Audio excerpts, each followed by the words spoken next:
¿Has pensado alguna vez en la infoxicación que sufres? En la infoxicación que sufres tú mismo y que sufren las empresas.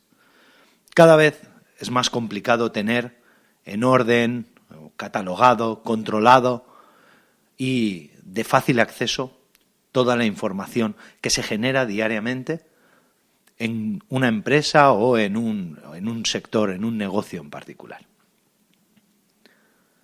Hoy quería enseñarte o quería hablarte de por qué es necesario tener un bibliotecario en tu empresa o en tu proyecto o en tu organización. ¿Por qué es bueno que tengas a alguien que se dedique a ordenar, catalogar, controlar y localizar tu información? Incluso llegado el caso, si no tienes una persona en quien delegar esas tareas, seas tú mismo el que durante un tiempo a la semana hagas el compromiso de tener toda tu información ordenada, catalogada y preparada para su fácil localización. Bienvenido al podcast de Vendedor Profesional. Yo soy Carlos Sogor y el episodio de hoy se llama ¿Necesitas un bibliotecario en tu empresa?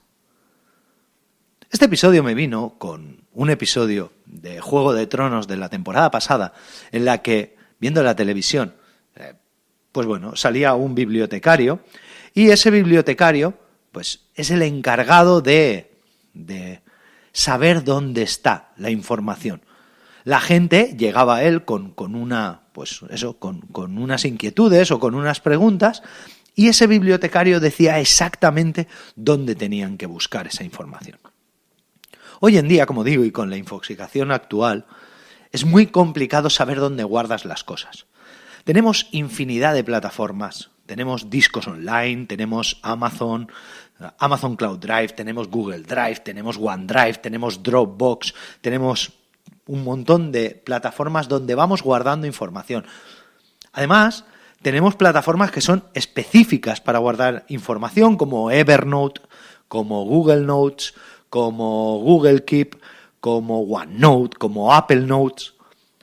Incluso, llegado el caso, y dependiendo de nuestra conectividad, disponemos de distintos lugares en los que se almacenan información.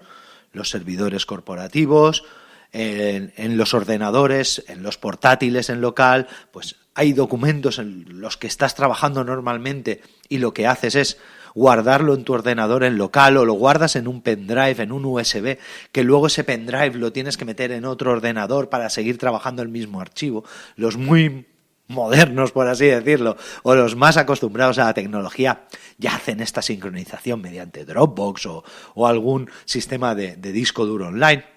Pero al final tenemos muchísimos elementos, muchísimos archivos, muchísima información que cada cual gestiona de distinta forma. Es decir, en una misma empresa, cada cual organiza en su ordenador los archivos de la forma que él considera adecuada, pero no se siguen unas reglas o unas pautas de clasificación o de orden o de catalogación. ¿Qué etiquetas se le van a poner? ¿Qué información contiene cada archivo?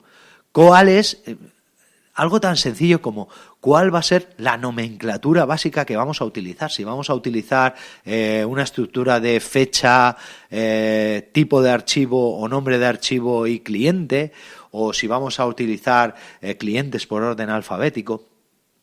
La verdad es que en función de la cantidad de información debería de haber por lo menos una persona que fuera responsable de catalogar y ordenar esto y dictar esas pequeñas normas.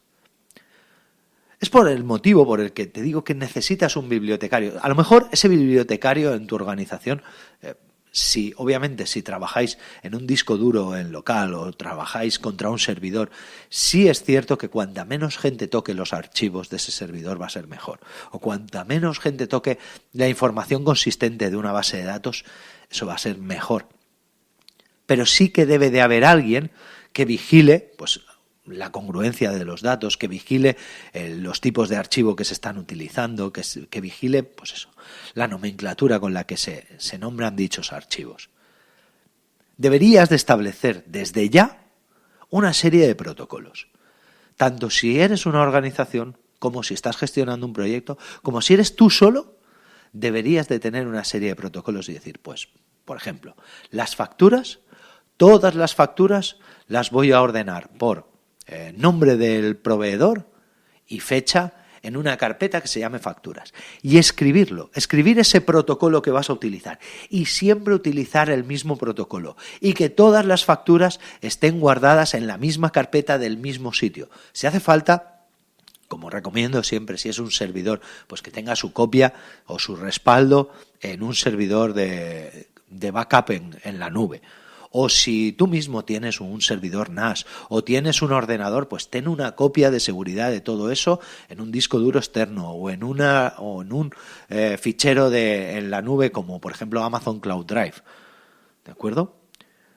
Yo, por ejemplo, en mi caso tengo contratado Amazon Cloud Drive. Yo todo lo tengo en un servidor NAS que tengo en casa y al cual accedo a través de una VPN en red.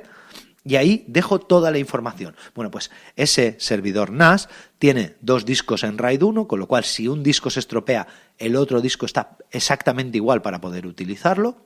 Pero además hago una copia en Amazon Cloud Drive diaria. Pero claro, toda esta información que yo almacene no sirve de nada si la información no está bien estructurada. ¿Qué tienes que hacer si eres el bibliotecario de tu organización?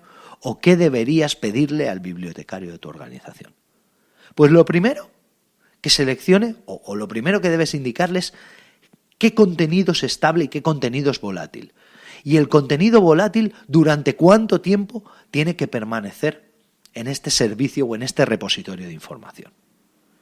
Lo siguiente que tienes que protocolizar, lo siguiente que tienes que indicarle a ese bibliotecario es cómo debe etiquetar o catalogar para luego poder buscar esa información. Lo que hemos dicho, si vamos a guardar las facturas por nombre de proveedor y luego fecha, o al revés, si vamos a guardar las facturas por meses, o cada una, pues todas las facturas de enero en la carpeta de enero, todas las facturas de febrero en la carpeta de febrero, y luego dentro de esa carpeta si lo vamos a guardar por orden alfabético o lo vamos a guardar por importe o lo que quieras. Pero todo eso, toda esa información que quede protocolizada. Así pues, elegir qué contenido es estable, qué contenido es volátil, etiquetar y catalogar para la búsqueda sencilla y fácil, y esa catalogación que luego esté ordenada, es decir, comprobar que efectivamente se ha cumplido con esas etiquetas y esas normas de catalogación y que no hay un archivo, pues yo qué sé, no hay una factura en el archivo de clientes o no hay en vuestra base de datos, en la base de datos de clientes, no hay un teléfono sin el código internacional delante, o al revés, que todos los teléfonos están sin el código de país y hay uno que está con el código de país. Pues todo eso tiene que encargarse de supervisarlo. Y luego, una vez que haga esto, regularmente, y además, si vas a ser tú el que haga de bibliotecario en tu empresa, en tu proyecto o en tu organización, una vez cada mes, lo vería bien, yo normalmente lo hago así con mis archivos, una vez cada mes, limpiar todos aquellos elementos inútiles y caducados. Es decir, vaciar la papelera. Todo esto que ya he eliminado, comprobar si efectivamente sigo sin usarlo y quitarlo. Porque he pensado una cosa, la indexación hoy en día de cualquier ordenador, de cualquier servidor, de cualquier sistema operativo es buenísima. Pero claro, no sirve de nada que tú pongas en el buscador de Windows o de Spotlight de Mac o en cualquier buscador pongas factura, si luego te van a salir 12.000 elementos distintos que además no están ordenados por fecha, que además no tienen ninguna referencia de a qué proveedor o a qué cliente hacen referencia, que no están etiquetados de ninguna forma. ¿Quién busca entre 12.000 elementos? Así pues, elige el contenido estable y el volátil, etiqueta, cataloga, ordena y limpia.